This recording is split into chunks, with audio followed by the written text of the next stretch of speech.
సుమారు 1 అవర్ వరకు మాట్లాడారు పవన్ కళ్యాణ్ గారు. అవును, ప్రతి ప్రశ్నకి సమాధానం చెప్పారు. ఎక్కడా తప్పించుకోలేదు, ఎక్కడా భయపడలేదు. బట్ మీరు నిద్రపోతున్న సింహాన్ని గెలికి గెలికి గెలికి నిద్ర లేపితే ఎలా ఉంటుందనేది మీరు ముందు ముందు చూస్తారు.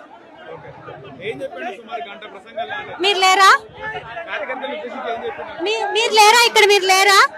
గంట సేపు ఆయన చెప్పింది నేను 1 నిమిషంలో ఎలా చెప్పగలుగుతాను?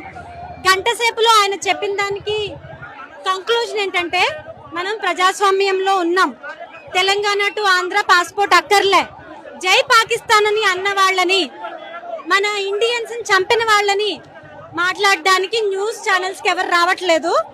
కేవలం పవన్ కళ్యాణ్ గారు జనసేన ఈజీ టార్గెట్ కాబట్టి టార్గెట్ చేస్తున్నారు. ఇలా చేస్తే నేను ఊరుకోను అని చెప్పారు. తెలీదండి, తెలీదు. చేయొచ్చు, తెలీదు. ఎందుకంటే ఆయన కూడా తెలంగాణ నాయకుల్ని మాటని గౌరవిస్తున్నారు. కవిత గురించి మీరేం చెప్తారు? కవిత గురించి, కవిత కామెంట్స్ పళ్ళు రాలకూడతా అని చెప్పి మాట్లాడారు. కవిత గారు వాళ్ళ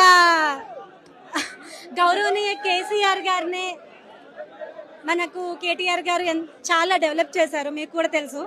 ఆయన్నే ఎన్నో మాటలు అంటున్నారు, ఆయన సొంత రక్త సంబంధికులనే అంటున్నారు. మేమెంత అనిపిస్తోంది. బట్ ఒక్కటి చెప్పాలనుకుంటున్నాను, మీరు డబ్బులు సంపాదించడానికి స్కాములు చేయాలేమో. మా నాయకుడు 4 అగ్రిమెంట్ మీద సంతకాలు పెడితే చాలు, 4 మూవీస్ సైన్ చేస్తే చాలు, ఆ కోట్లు కోట్లు వచ్చి పడతాయి. బట్ ఆ టైంని ప్రజా సమస్యల మీద పెట్టినందుకు ఆయన్ని మీరు ఇలా టార్గెట్ చేయడం వల్ల మీరు ఏమన్నా కొంచెం వెలుగులోకి రావచ్చేమో కానీ మీకు విజయం మాత్రం రాదు. తెలంగాణ తెచ్చుకుంది, ఆంధ్ర పెత్తనం వద్దనే కదా మళ్ళీ తెస్తున్నారని కార్యకర్తలను ఉద్దేశించి కూడా మాట్లాడుతున్నారు కవిత గాని పొన్నం ప్రభాకర్. పెత్తనం ఎలా చేశారో చెప్పమనండి.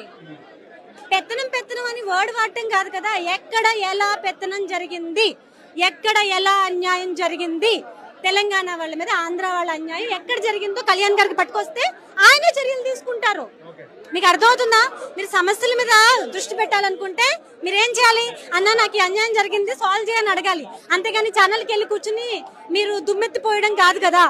ఎక్కడ ఎలా అన్యాయం జరిగిందో మీరు చెప్పగలిగితే బ్రదర్, ఆ సమస్య మీద కూర్చుందాం.